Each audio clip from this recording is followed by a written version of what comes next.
بھائی اور دوستوں، آج کے جمعۃ المبارک کے اردو خطبے کا عنوان تربیت اولاد میں محبت کے پہلو۔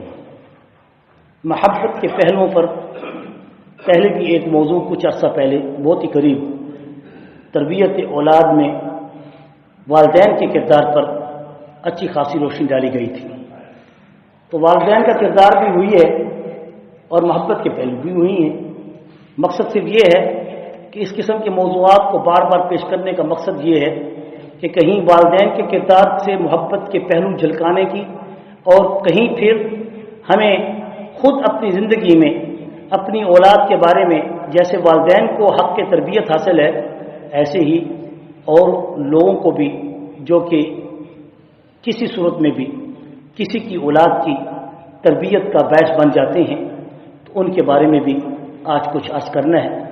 تو اللہ تعالیٰ سے دعا ہے کہ اللہ تعالیٰ ہم سب کو، ہماری اولادوں کو اللہ تبارک و تعالیٰ اپنے حبیب سید الکریم محمد عربی محمد الرسول اللہ صلی اللہ علیہ وسلم کی پاک تربیت کا حصہ بنا کر ہم سب کی تربیت اچھی فرماتے ہیں۔ میرے عزیز بھائی اور دوستوں، قرآن مجید فرقان حمید میں اللہ تبارک و تعالیٰ نے اپنے اہل کے بارے میں جو تربیت کا ایک پہلو سب سے پہلے بتایا ہے وہ فکر آخرت کے اعتبار سے ہے۔ فکر آخرت کے اعتبار سے یہ ہمیشہ ہم سب کو یہ سوچنا چاہیے کہ دنیا کا کوئی بھی پہلو ہو، دنیا کا کوئی بھی معاملہ ہو، دنیا کا کوئی بھی شعبہ ہو جہاں ہم سب نے مل کے کام کرنا ہے، ان میں سب سے پہلے ابتدا اولاد سے ہی ہوتی ہے کہ ہم بھی ایک بچے تھے، پھر بڑے ہوئے، لڑکپن میں آئے، جوانی میں آئے، پھر اس کے بعد پکی عمر، اور اس کے بعد ریڑھپن۔ اب یہ 4 درجے یعنی لڑکپن، جوانی، بڑھاپا، یہ تو ہر ایک انسان کے ساتھ آنے ہیں۔ کچھ بڑھاپے سے گزر رہے ہیں، کچھ جو ہیں وہ ادھیڑپن سے پہلے والی عمر، جوانی کی عمر کو پہنچے ہوئے ہیں، اور کچھ لڑکپن کی عمر میں ہیں، اور لڑکپن سے پہلے بچپن کی عمر ہے۔ یہ 2 عمریں ایسی ہیں کہ جس میں انسان کی عقل پختہ نہیں ہوتی۔ پہلی بات یہ ہے کہ اس لیے شیخ سعدی رحمۃ اللہ علیہ نے اپنے اشعار میں کہا ہے کہ 40 سال ہونے کے بعد بھی ابھی تو بچہ ہے، 40 سال گزرنے کے بعد بھی ابھی تو بچہ ہے، اور تیری تربیت ابھی تک نہیں ہوئی، تو نے ماحول سے، دنیا سے کچھ نہیں سیکھا۔ پہلی بات یہ ہے کہ انسان کی تربیت کے جو پہلو ہیں ان میں بچپن اور لڑکپن، یہ 2 ایسے یعنی ایج فیکٹر ہیں، یعنی زندگی کے اعتبار سے ایسی عمریں ہیں کہ جن میں انسانی عقل پختہ نہیں ہوتی۔ 40 سال تک انسان اپنے جوارے میں، اپنی خد و خال میں، اپنی عقل میں پختہ نہیں ہوتا، لیکن جس وقت اس کی عقل پختہ ہوتی ہے تو 40 سال عمر کو جب پہنچتا ہے تو اس کی عقل پختہ ہو چکی ہوتی ہے۔ لیکن آج کے اس ترقی کے دور میں، جدید دور میں، ٹیکنالوجی کے دور میں، جہاں کہیں پہلے یہ کہا جاتا تھا کہ بچے اور لڑکے یہ اپنی طبی عمر کو ابھی نہیں پہنچے، جس وجہ سے ان کی ذہنی صلاحیتیں وہ نہیں ہوتی جو ایک 40 سال کے بعد کسی انسان کو حاصل ہوتی ہیں۔ اس پر تو کوئی شک نہیں، کیونکہ یہ تو نبی کریم صلی اللہ علیہ وسلم کی احادیث طیبہ سے یہ بات ثابت ہے۔ ہمیں اس میں کسی عقلی یا کسی سائنسی یا کسی اور منطقی بات کو سامنے رکھ کر ہم اس بات کا انکار نہیں کر سکتے کہ 40 سال ہی عمر ایسی ہوتی ہے جو انسان کو پختگی تک پہنچاتی ہے۔ یہی وجہ تھی کہ انبیاء کرام کو اللہ رب العزت نے 40 سال سے پہلے نبوت نہیں دی، یعنی نبوت کا اعلان تو ہو جاتا ہے، وہ تو روح کے پیدا ہوتے ہی اللہ تعالیٰ نے پیغمبروں کو نبی بنا دیا ہوتا ہے، وہ تو پیدائشی نبی ہوتی ہے، لیکن بحیثیت سرپرستی اب بہت سی ایسے نبی بھی تو گزرے ہیں جن میں سیدنا عیسیٰ علیہ السلام تھے اور سیدنا یحییٰ علیہ السلام تھے، جن کو بچپن میں ہی نبوت دے دی گئی اور کتاب دے دی گئی۔ یہ اللہ تعالیٰ کی طرف سے معجزہ ہے، یہ اللہ تعالیٰ کی طرف سے کیا ہے؟ معجزہ ہے کہ اللہ تعالیٰ نے سیدنا عیسیٰ علیہ السلام کو بچپن ہی سے کتاب دے دی، اور بچپن ہی سے آپ کی تربیت ایسی ہوئی کہ جہاں 1 سال میں بچہ بڑا ہوتا تھا، حضرت عیسیٰ علیہ السلام 1 دن میں، 1 مہینے میں بڑے ہو جاتے تھے۔ تو اس لیے ایک اشارہ ہے کہ کبھی ایسا بھی آ سکتا ہے زندگی میں کہ زندگی میں انسان کی تربیت کے اندر کچھ ایسی ایجادات بھی ہو سکتی ہیں جو بچوں کو بھی اور ان لڑکوں کو بھی جو جوانی کو بھی نہیں پہنچے ہوتے، ان کو پہلے ہی سے وہ ذہنی صلاحیت عطا کر دی جاتی ہے، تو اس کا انکار نہیں ہے، لیکن اصول یہی ہے کہ بچوں کو جب اللہ کے پاک پیغمبر صلی اللہ علیہ وسلم نے تربیت کے ساتھ یہ بات بتائی کہ مرو صبیانکم یا مرو اولادکم، کہ تم اپنے بچوں کو حکم کرو کہ من 7 سنین، جس وقت ان کی عمر 7 سال کو پہنچے تو ان کو کہو نماز پڑھو، یہ سب سے پہلا۔ اور جیسے کہ رسول اللہ صلی اللہ علیہ وسلم کی حدیث طیبہ ہے کہ جب بچہ پیدا ہوتے ہی اس کو نہلاؤ، اس کی گردن، اس کی جو ناک بریدہ کرنی ہوتی ہے وہ ناک کاٹنے کے بعد اس کو نہلاؤ، اس کو کپڑے پہناؤ، اس کے بعد سب سے پہلے اس کی کان میں جو آذان یعنی آواز آنی چاہیے وہ آذان کی ہونی چاہیے۔ اب یہاں تو مصیبت یہ بھی ساتھ ہو گئی ہے کہ بچے جب پیدا ہوتے ہیں تو نرسوں کے حوالے کر دیے جاتے ہیں، اور نرسیں بھی ایسی ہوتی ہیں جو کرسچن ہوتی ہیں۔ اب آپ بتائیں بچوں پر کیا اثر پڑے گا؟ اولاد کا تربیت میں اتنا یعنی اللہ کے پاک پیغمبر نے اثر رکھا ہے کہ ماں کے پیٹ میں جو بچہ ہوتا ہے اس وقت اگر ماں اچھے کام اور اچھے اعمال اور ذکر و اذکار اور درود و سلام میں رہتی ہے تو بچے کی تربیت اللہ کے فضل و کرم سے اس 9 مہینے میں وہ وہاں سے اپنا معیار اور زندگی کا نقطۂ نظر اس کو فزیکلی طبی طور پر پہلے سے عطا کر دیا جاتا ہے۔ یہی وجہ ہے کہ آپ صلی اللہ علیہ وسلم کی تربیت کیسے ہوئی، اما آمنہ نے کیسے کی، اور بڑے بڑے جو بزرگان دین اولیاء کرام گزرے ہیں کہ بعض بچے ایسے پیدا ہوتے جیسے بختیار کاکی رحمۃ اللہ علیہ، بہت بڑے اولیاء گزرے ہیں، اولیاء میں سے گزرے ہیں، سید الاولیاء گزرے ہیں بختیار کاکی رحمۃ اللہ علیہ۔ جب یہ پیدا ہوئے بچے تھے، لیکن جب مکتب میں گئے تو استاد نے جب کہو بسم اللہ الرحمن الرحیم تو اس نے الحمدللہ رب العالمین یہاں تک کہ اس نے پورا قرآن حفظ کر کے سنا دیا۔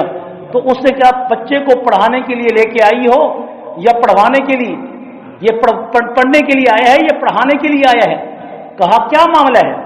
کہا جب میں حاملہ تھی تو اس وقت میں روزانہ 10 پارے قرآن کے حفظ پڑھ لیا کرتی تھی۔ ایسی مائیں بھی تو گزری ہیں نا۔ اب جنید اور شبلی جیسے بچے پیدا ہوں اور پھر وہ وقت کے ولی بنے، ایک شبلی نعمانی ہے وہ اور ہیں، میں امام شبلی کی بات کر رہا ہوں جو ایک بزرگ گزرے ہیں، ولی اللہ گزرے ہیں، ایسے ہی بختیار کاکی رحمۃ اللہ علیہ۔ اب یہ سارے واقعات، اب یہ جیسے علامہ محمد اقبال رحمۃ اللہ علیہ کے بارے میں مشہور و معروف ہے کہ ان کے والد اور ان کی والدہ 1 کروڑ بار علامہ صاحب کی پیدائش سے پہلے درود پاک پڑھ چکے تھے۔ تو اب اندازہ کیجیے تو پھر ان کی زبان پر وہ الہام کیوں نہ آئے؟ یہ آج کی سائنس اس کو تسلیم کر رہی ہے کہ بچے کی کان اور جو سماعت اور جو شعور اور عقل ہے وہ جیسے اللہ نے قرآن میں فرمایا ثم خلقنا النطفة علقة فخلقنا العلقة فخلقنا المضغة فخلقنا المضغة عظاما فكسونا العظام لحما۔ یہ کیا ہے؟ 4 پروسیس ذرا غور سے دیکھیے، اس میں انسان کو فطری طور پر سمجھایا جا رہا ہے کہ دیکھو یہ کوئی روزمرہ زندگی کا کوئی ایک فطری اصول تو ضرور ہے، لیکن کل مولود یولد علی فطرت الاسلام، کل مولود یولد علی فطرت الاسلام، کوئی بھی بچہ جب پیدا ہوتا ہے تو وہ فطرت اسلام پہ پیدا ہوتا ہے۔ کس پر پیدا ہوتا ہے؟ اسلام پہ پیدا ہوتا ہے۔ یہی وجہ ہے کہ کافر کا بچہ بھی اگر پیدا ہو اور وہ مر جائے، میں نے اس دن ایک مسئلہ بتایا کہ اکثر لوگ بعض مرتبہ ایسے واقعات آ جاتے ہیں کہ بچے نے آواز ہی نہیں نکالی، جب اس دنیا پہ آیا ماں کے پیٹ سے جب بہر آیا تو اس نے آواز ہی نہیں نکالی اور مردہ حالت میں وہ نکلا، تو ایسی صورت میں نہ اس پر جنازہ ہے نہ اس پر جو ہے غسل ہے۔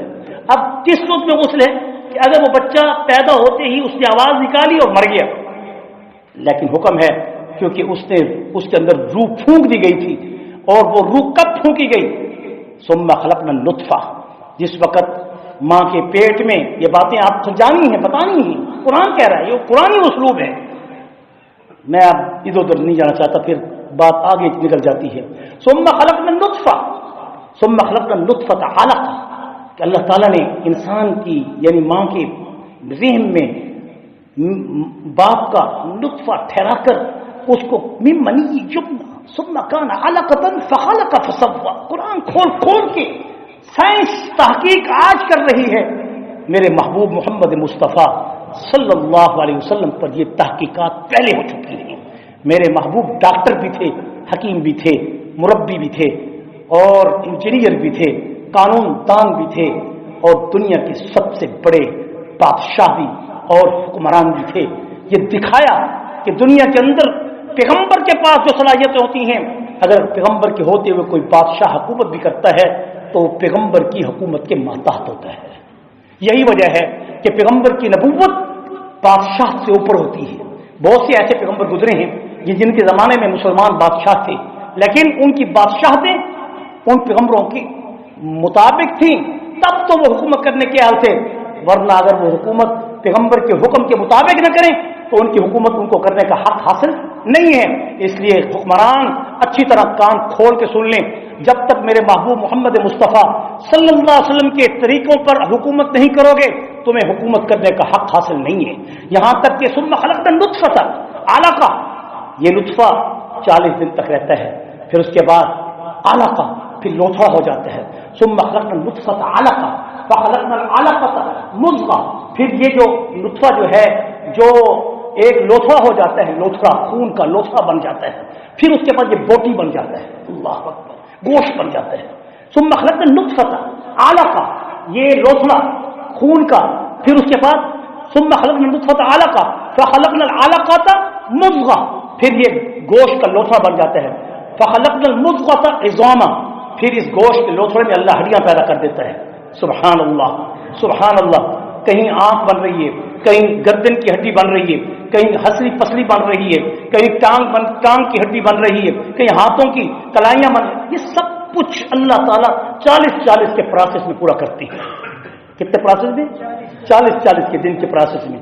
ثم خلقنا النطفۃ علقہ فخلقنا العلقۃ مضغہ فخلقنا المضغۃ عظاما فخلقنا العظام لحما، جس وقت 40 کے بعد جب اس کے اندر ہڈیاں پیدا ہو جاتی ہیں، وہ ایک کامل انسان بن جاتا ہے، تو پھر اس کے اوپر ایک خوبصورت چادر گوشت کی اور چڑھا دی جاتی ہے، جس کو چمڑا کہتے ہو، جس کو انسانی جسم کہتے ہو، وہ اس کے اوپر چڑھا دیا جاتا ہے۔ فخلقنا المضغۃ عظاما فکسونا العظام لحما ثم انشأناه خلقا آخر، پھر اس کے بعد ایک خوبصورت تخلیق کی شکل میں ایک خوبصورت بچہ تیار کر دیا جاتا ہے۔ فخلقناه، پھر فرمایا فخلقنا المضغۃ عظاما فکسونا العظام لحما ثم انشأناه خلقا آخر فتبارك الله احسن الخالقین، کہہ دو فتبارك الله احسن الخالقین۔ کبھی سنت پہ بھی عمل کر لیا کرو، جب بچہ پیدا ہو تو پہلی بار اس کو دیکھ کے کہا کرو فتبارك الله احسن الخالقین، کیونکہ اللہ کہہ رہا ہے تو بندوں کو کہنے کا زیادہ حق ہے کہ اس رب کی تعریف خود کریں جو رب اپنی تعریف خود کر رہا ہے۔ سبحان اللہ۔ تو اللہ تعالیٰ فرماتے ہیں کہ انسان کے جسم میں 4 مہینے کے بعد روح پھونک دی جاتی ہے۔ اب 4 مہینے کے بعد کوئی عمل اگر ضائع کرتا ہے تو وہ جسم انسانی کا قتل کرتا ہے، اس کو آدھی دیت دینی پڑے گی۔ اس سے پہلے اگر کوئی شخص اگر عمل گراتا ہے تو گناہگار ہے، حرام ہے، سخت گناہ ہے۔ اگر پہلے مرحلے میں نطفے کی حالت میں اگر کوئی تکلیف ایسی ہو گئی تو اس کو گرانے کا حق حاصل ہوتا ہے، لیکن اگر 4 مہینے کے بعد کوئی بچے کی پرورش کو روکے تو وہ دیت اس کو دینی پڑے گی۔ کان کھول کے وہ لوگ سن لیں جو منصوبہ بندی کرنے کے چکر میں بنے ہوئے اس رب کی تخلیق کو جس پر اللہ کہہ رہا ہے فتبارک اللہ احسن الخالقین، 4 مہینے کے بعد حمل جان بوجھ کر یا بغیر کسی تکلیف کے، بغیر کسی مجبوری کے، بغیر ڈاکٹر کے بتانے کے کہ اس کی عمر کو، اس کی ذات کو، اس کی ماں کو، اس کی جان کو خطرہ ہے، تب تو اس کا حق ہے۔ لیکن اگر اس کے باوجود بھی اگر کسی نے ایسا کام کیا تو اس پر آدھی دیت 100 اونٹ ہیں، ایک انسان کی دیت کتنے اونٹ ہیں؟ 100 اونٹ، 50 اونٹ اس کو ذبح کرنے پڑیں گے یا 50 اونٹوں کی اس کو قیمت دینی پڑے گی، توبہ تب قبول ہوگی۔ اب بتائیے ایسے لوگ کیا کریں گے؟ اولاد کی تربیت تو شروع سے شروع ہو جاتی ہے، بچے کی ماں کو اس وقت جس وقت وہ حاملہ ہو، اولاد کی تربیت میں سب سے پہلا فیکٹر یہ ہے کہ میاں اس کے ساتھ محبت سے بات کرے، اس کو اشتعال میں نہ لائے، اس پر غصہ نہ کرے، اس سے مشقت نہ لے، اس کو آرام دے، اس کو سکون دے، اس کو اطمینان دے۔ یہاں تک کہ ماں کا حق کیا ہے اس کی اولاد کی تربیت میں کہ جب اس کے پیٹ میں بچہ ہے تو اس بچے کی تربیت کرتے ہوئے پورے اخلاق کو اپنائے، کیونکہ حضور کا ارشاد ہے کہ ماں کے اخلاق بچے پہ پڑتے ہیں اور یہی اثرات اس پہ پڑتے ہیں۔ بچے کی ماں اگر 5 وقت کی نمازی ہے، بچے کی ماں اگر وہ تربیت اولاد کو جانتی ہے تو اس کا بچہ پھر فرما بردار پیدا ہوتا ہے۔ یہی وجہ ہے کہ اولاد نافرمان کیوں ہے کہ ایسے حالات ہم پیدا کر دیتے ہیں، گھروں کے اندر ایسے آلات ہم نے پیدا کر رکھے ہیں کہ جس کو دیکھ کر ہماری آنکھیں 24 گھنٹے گناہ کا کام کرتی ہیں، تو پھر اس کے عکس، اس کے نقش بچے کی تربیت پہ پڑتے ہیں۔ سب سے پہلے تو ماں کے پیٹ میں بچے کی تربیت پہ اثر پڑتا ہے۔ یہ بہت لمبی تفسیر ہے، تشریح ہے، اس کو سمجھنا چاہیے، اس پر بڑے بڑے واقعات ہیں اور علماء کرام نے ان واقعات کو پیش کیا ہے کہ امت محمد کی مائیں بھی، بہنیں بھی اور مرد حضرات بھی وہ گھر کے ماحول کو درست رکھیں، گھر کے ماحول کو درست رکھیں۔ سب سے پہلا ماحول گھر کا ہے۔ جب بچوں کے ساتھ والدین کی گفتگو سچ پر مبنی ہوگی، جب بچوں کے ساتھ والدین اپنے بچوں کو اپنے معاملات کے ساتھ ساتھ ایسی محافل میں، مساجد میں، خانقاہوں میں، مراکز میں جب ہاتھ پکڑ کر ساتھ لے چلیں گے۔ آج تو یہ کہتے ہیں بچوں کو مسجد، وہ ایک وقت تھا جس وقت بچے کو منع بھی کیا جاتا ہے تو اس عمر میں کیا جاتا ہے جس عمر میں بچہ اپنی صفائی ستھرائی کا خیال نہ رکھتا ہو۔ لیکن ایسے بچے کہ جو اگر شرارتی ہیں، اگر وہ مسجد میں آ کر شرارتیں بھی کرتے ہیں تو ان کو اس لیے روک دینا کہ مسجد میں شرارت ہوگی، یہ بزرگوں کو بھی چاہیے، ہمیں بھی چاہیے یہ باتیں بتانے کی ہیں کہ بعض وہ غصہ کر دیتے ہیں، غصہ نہیں کرنا چاہیے۔ آج ماحول ایسا ہو چکا ہے کہ آپ کو کلب بھرے ہوئے نظر آئیں گے، آپ کو اسٹیڈیم بھرے ہوئے نظر آئیں گے، آپ کو سینما بھرے ہوئے نظر آئیں گے، آپ کو بے حیائی کے اڈے بھرے ہوئے نظر آئیں گے، مگر مسجدیں بچوں سے، جوانوں سے خالی نظر آ رہی ہیں۔ تو اس کے لیے ہم سب کو ماحول بنانا پڑے گا، بچوں کو مسجدوں میں لانا پڑے گا، بس مسجدوں میں بھی اور محافل میں بھی جہاں پر اللہ اس کے رسول کی بات ہو ان کو ان محافل میں بھی لانا پڑے گا۔ ان کی تربیت شروع سے جب تک نہیں کرو گے، بچے بڑے ہو کر پھر کبھی بھی وہ تمہارے اشاروں پر نہیں چل سکتے۔ یہی وجہ ہے کہ شروع میں ہم نے تربیت نہیں کی ہوتی، جب بچے لڑکپن میں آتے ہیں، جب ان کی عقل پختہ ہونا شروع ہوتی ہے، پھر اس کے بعد جوانی میں آ کر پھر وہ نافرمان ہو جاتے ہیں۔ اس لیے سب سے پہلا سبق کیا ہے؟ نبی کریم صلی اللہ علیہ وسلم کی حدیث مبارک ہے کہ جب بچہ بولنا شروع کرے تو بچے کو سب سے پہلے کلمہ پڑھاؤ، بچے کو سب سے پہلے کیا پڑھاؤ؟ کلمہ پڑھاؤ۔ اس کو ڈیڈی ممی وغیرہ کے لفظ سکھانے کی بجائے انہیں کلمہ سکھاؤ، انہیں اللہ کا نام بتاؤ، انہیں محبوب کریم محمد رسول اللہ کی عزت اور شرافت ان کی زبان میں داخل کر دو۔ پہلا کلمہ جس نے اپنی اولاد کو کلمے کے ساتھ دیا اس کا بچہ کبھی نافرمان نہیں ہو سکتا۔ یہ دعویٰ ہے امت محمد کے علماء کا۔ تو یہ ہے کہ جیسے بچہ پیدا ہو، آپ صلی اللہ علیہ وسلم نے فرمایا کہ اس کو نہلا دھلا کر اس کے کان میں اذان دی جائے، دائیں کان میں اذان دی جائے، بائیں کان میں اس کی اقامت کی جائے، منہ اس کا قبلے کی طرف کیا جائے۔ اب جب اس کے دائیں کان میں اذان دینی ہے تو اس طرف رکھیے اس کے سر کو، جب اس کے بائیں کان میں اقامت کریں تو اس طرف رکھیے سر، اس کو منہ اس کا قبلے کی طرف ہو۔ ایسی حالت میں کھڑا ہو انسان کہ بچہ اس کا منہ اس طرف ہو۔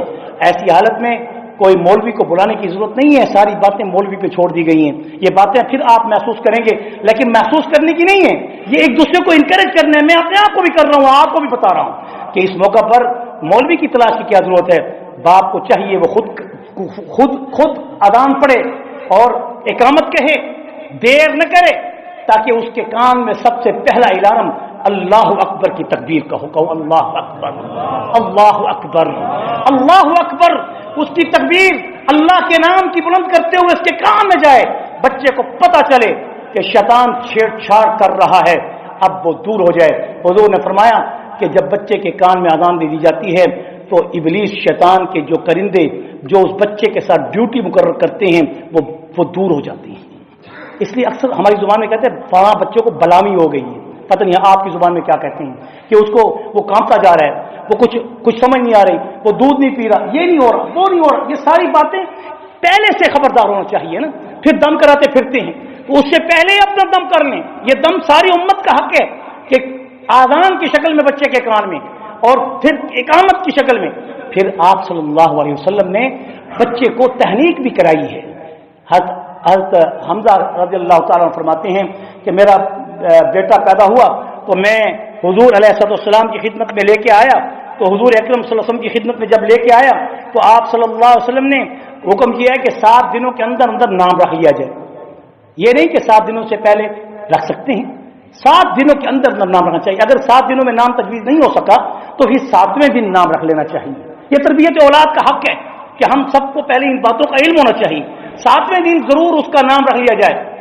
اگر وہ بچہ بیٹا ہے تو اس کے اوپر 2 مینڈے 2 بکرے اگر استطاعت آپ رکھتے ہیں, کوئی واجب نہیں ہے, فرض نہیں ہے, اس کا عقیقہ کیا جائے. اس کے نام پر اللہ تعالیٰ کے نام پر اس کی مرہون کر کے رحم کر کے, اس کو کہتے ہیں مرہون, رحم کر کے اس بکریوں کو ان دمبوں کو ذبح کیا جائے اور ذبح کرتے وقت کہا جائے کہ اللہ اس کے ہر اس کو اس بچے کے اس جانور کی اس کے بدلے میں رحم دیتا ہوں. پھر وہ زندگی بھر کوئی حادثے کا شکار نہیں ہوتا. اس کا صدقہ پہلے آتا ہو. اب علماء نے لکھا ہے کہ اگر کسی بچے کی اگر عقیقہ نہیں ہوا اور اس کے ماں باپ اس وقت استطاعت نہیں رکھتے تھے تو اب بچہ بڑا ہو گیا, خود بالغ اور جوان ہو گیا ہے. اب اگر اس کو پتہ ہے کہ میرا عقیقہ نہیں ہوا تو اس کو چاہیے کہ اگر زندگی میں اس کو تکلیفیں آ رہی ہیں تو اب بھی وہ اپنا عقیقہ کر کے اللہ کے نام پہ وہ کم سے کم یعنی 1 اور سنت کے مطابق 2 بیٹے کے لیے 2 بیٹی کے لیے 1 ذبح کر کے اللہ کے نام پر صدقہ کر دے. اللہ اس کی تکلیفیں بلائیں ساری ٹال دیتا ہے. لیکن یہ سارا کام ابتدا میں ہے, بچے کی ولادت کے وقت ہے. تحنیک سیدنا رسول اللہ صلی اللہ علیہ وسلم نے اس بچے کا نام پھر ابراہیم رکھا, اور ابراہیم رکھنے کے بعد جب یہ تھے ابو موسیٰ عشری, تب حمزہ نہیں تھے, ابو موسیٰ عشری رضی اللہ عنہ کا جب بیٹا پیدا ہوا تو ان کو رسول اللہ کی خدمت میں لے کے آئے. حضور اکرم صلی اللہ علیہ وسلم نے اس کا نام ابراہیم رکھا اور اس کے بعد بچے کو تحنیک کرائی. اگر بچے کا والد نیک ہے, بچے کی والدہ نیک ہے, یا بچے کے گھر میں کوئی نیک تہجد گزار یا نماز 5 وقت کا نمازی یا صوم و صلاۃ کا پابند حلال کھانے والا اور اپنے آپ کو ورع تقوی میں رکھنے والا, کوشش تو ہر ایک کی ہوتی ہے. بہت زیادہ پرہیزگار ہونے کی ضرورت نہیں کہ آپ کسی مولوی کو ڈھونڈیں یا کسی ولی کو ڈھونڈیں. اگر کوئی گھر میں نیک عورت بھی ہے, نیک باپ بھی کوئی اگر موجود ہے تو وہ اپنے بچے کو خود تحنیک کرائے. تحنیک یہ ہے کہ کھجور یا شہد منہ میں لے کر اپنے اور اس کو تھوڑی سی گڑتی, جس کو ہم اپنی زبان میں کہتے ہیں, سنت تھی آپ صلی اللہ علیہ وسلم نے کھجور چبائی اور اس کے بعد انگلی پہ لگائی, انگلی پہ لگا کر بچے کی جو اوپر جو یعنی اندر تالو کے ساتھ اوپر لگا دی, کہ اتنی لگائے کہ جس سے آہستہ سے وہ اس کو نگل سکے, زیادہ نہ کھلائے کہ جس سے اٹک جائے. یہ ہے تحنیک. آپ صلی اللہ علیہ وسلم فرمایا, کہتے ہیں گھٹی فلاں کی, اچھے لوگوں کی گھٹی, اچھے لوگوں کی گڑتی, اچھے لوگوں کی تحنیک پھر اس بچے کی فطرت میں سلامت اور اس کو نیک فطرت اور سلیم الفطرت اس کو کر دیتی ہے. یہ تربیت کے اندر سب سے بڑا حق ہے, بچے کی تربیت میں, بچے کی اولاد میں. نبی کریم صلی اللہ علیہ وسلم کے ارشادات کریمہ جو ہمارے سامنے پیش کیے جا رہے ہیں, تو اس جو پیش کیے جا رہے ہیں کر رہا ہوں اس میں سب سے پہلی بات یہ ہے کہ دیکھیں اللہ تعالیٰ نے قرآن مجید میں فرقان حمید میں یہ ارشاد فرمایا, یا ایھا الذین آمنوا قوا انفسکم واہلیکم نارا, کہ ایمان والو اپنے, یا ایھا الذین آمنوا قوا انفسکم, اپنے آپ کو بھی جہنم کی آگ سے بچاؤ.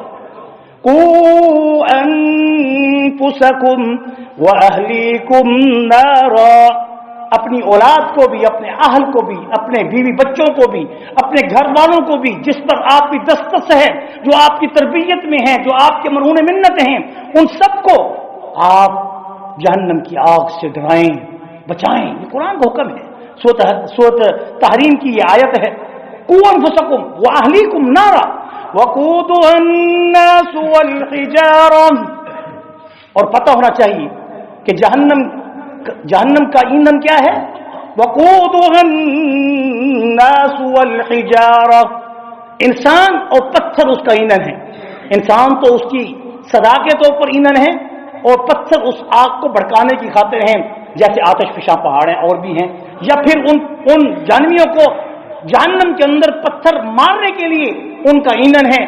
قوا انفسکم واہلیکم نارا وقودها الناس والحجارہ علیہا ملائکۃ غلاظ شداد۔ کیا آپ چاہتے ہیں کہ اپنے بچوں کو آپ تربیت اچھی نہ دیں، اور جب موت کا وقت آئے تو ان کو فرشتے ایسے آئیں جو غلاظ ہوں، شدید ہوں اور سخت ہوں، اور پھر ڈرونے ہوں اور عذاب کے کوڑے لے کر اس کی روح کو نکالنے کے لیے آئیں؟ دنیا میں تم اپنے بچوں کی راحت کا سامان پیدا کرتے ہو۔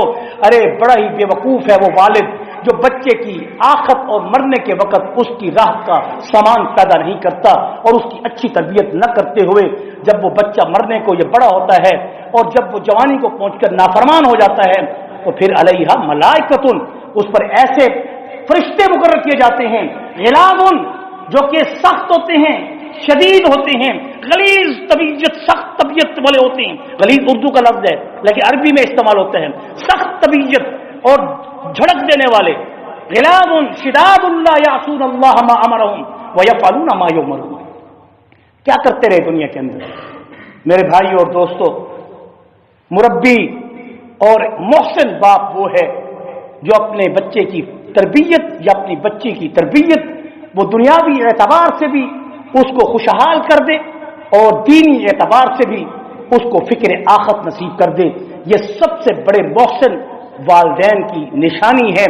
وہ والدین اپنی اولاد کے محسن نہیں ہیں جنہوں نے اپنی اولاد کو دنیاوی تعلیم دے کر اور دنیا کا بندہ بنا کر انہیں شتر بے مہار بنا دیا، اور آخرت کے لیے ان کو کلمہ تک بھی نہ آئے، نماز تک وہ نہ پڑھیں۔ اس لیے حکم ہے کہ اپنی اولادوں کو 7 سال کی عمر میں نماز کا حکم کرنا والدین پر ہے، والدین پر ہے۔ اب والدین جب ان کو نہیں کہیں گے ان کی فطرت کیسے بنے گی؟ والدین انہیں بچوں کو مسجد میں نہیں لائیں گے تو ان کی فطرت کیسے بنے گی؟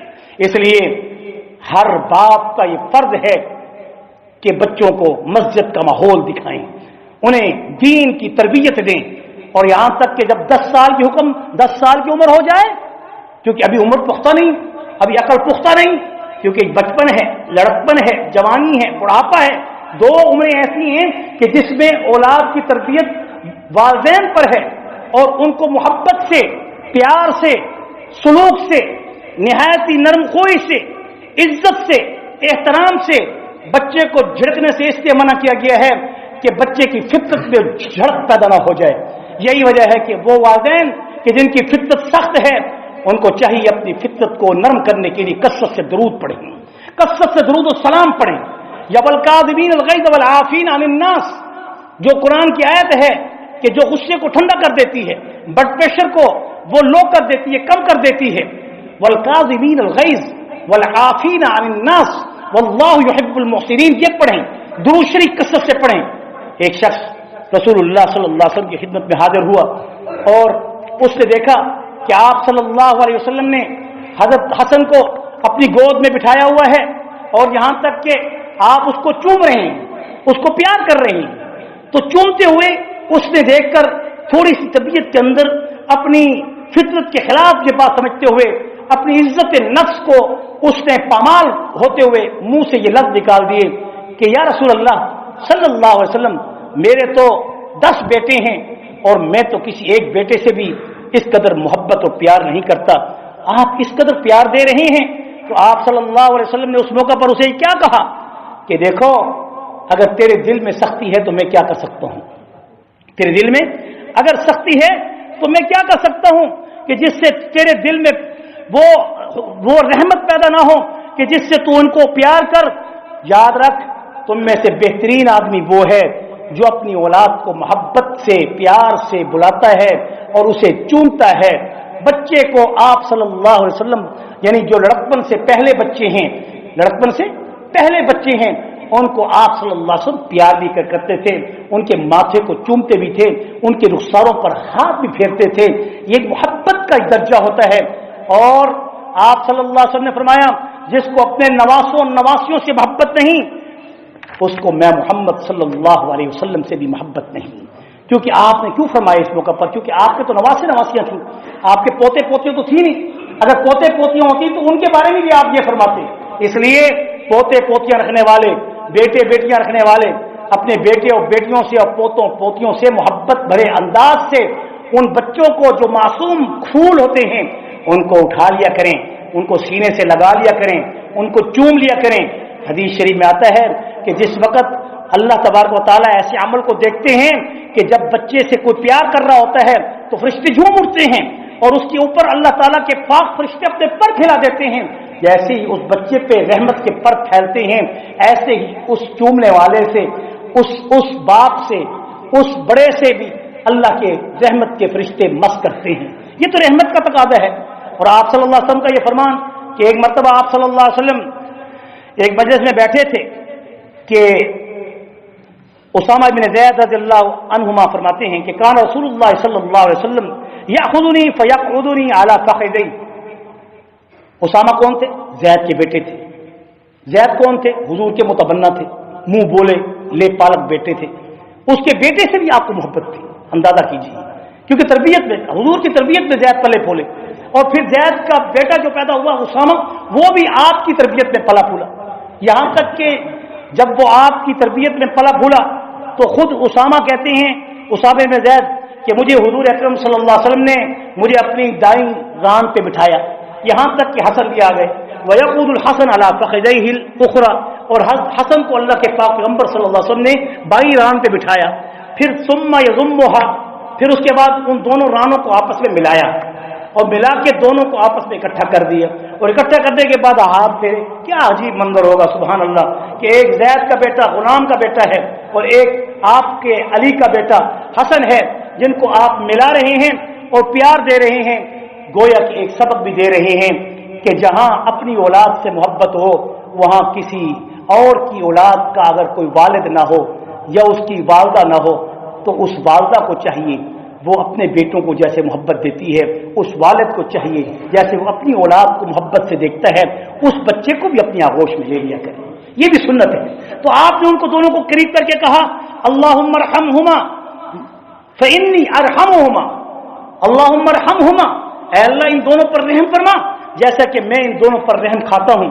اب یہ عمل کرنے کے بعد آپ صلی اللہ علیہ وسلم نے یہ ثابت کر کے بتا دیا کہ امت محمد صلی اللہ علیہ وسلم کو چاہیے کہ پہلے اولاد کو ایسی محبت دو، ایسا پیار دو کہ جس پیار سے وہ تمہارے قریب آئیں، اور پھر ان کو پھر اچھی تربیت دو.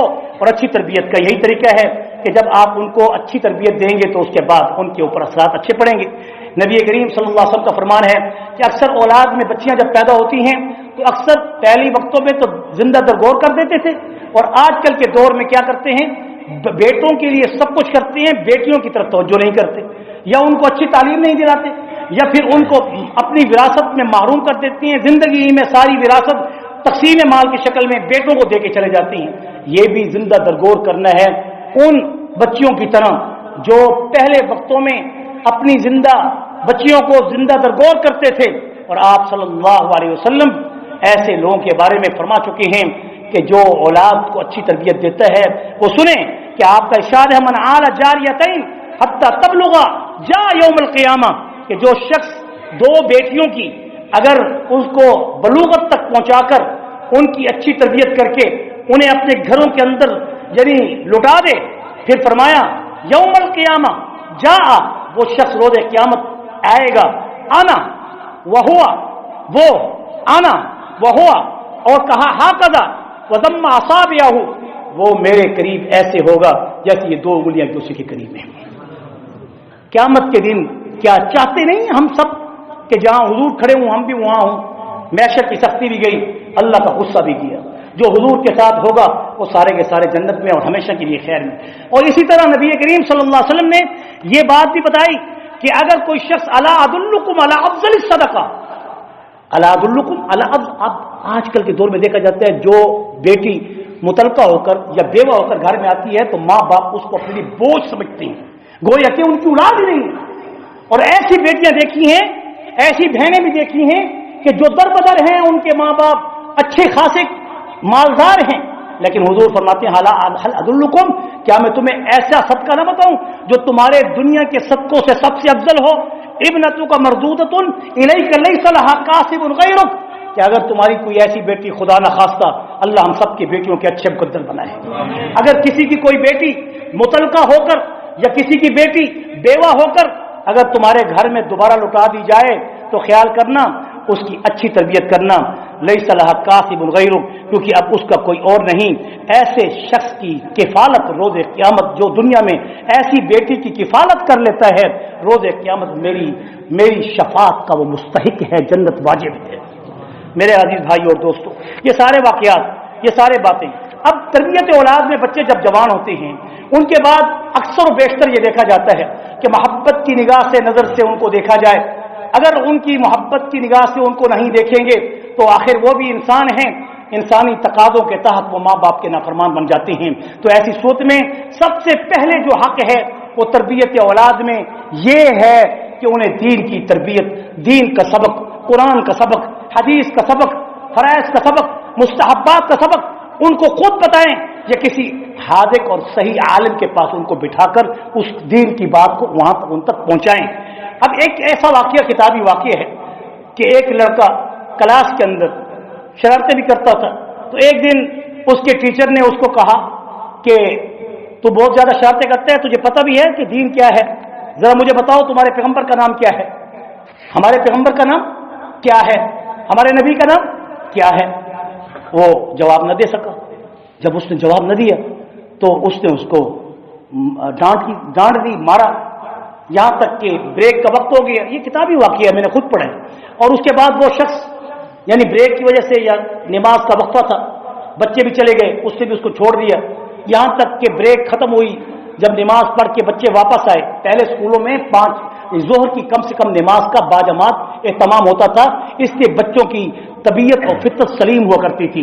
آج کل کے بچے جب اسکول کالج سے فارغ ہوتے ہیں تو وہ ماں باپ کی بھی والد بن جاتے ہیں، ماں باپ بن جاتے ہیں۔ ان کی وجہ یہ ہے کہ اسکولوں میں نماز کا اہتمام بھی نہیں ہوتا، اور جس نماز کے لیے اللہ کے پاک پیغمبر نے 7 سال میں حکم کیا ہے، ہم تو یہی کہیں گے کہ کوئی اہل طاقت یا اہل حکومت طبقہ یہاں کر موجود ہے، وہ یہ بات بھی ان تک پہنچائے کہ اسکولوں کالجوں میں کم سے کم جو ظہر کا وقت آتا ہے اس میں باجماعت نماز کا اہتمام کر کے 10-15 منٹ اگر نکال دیے جائیں تو کوئی تعلیم کے اندر فقدان نہیں پڑے گا۔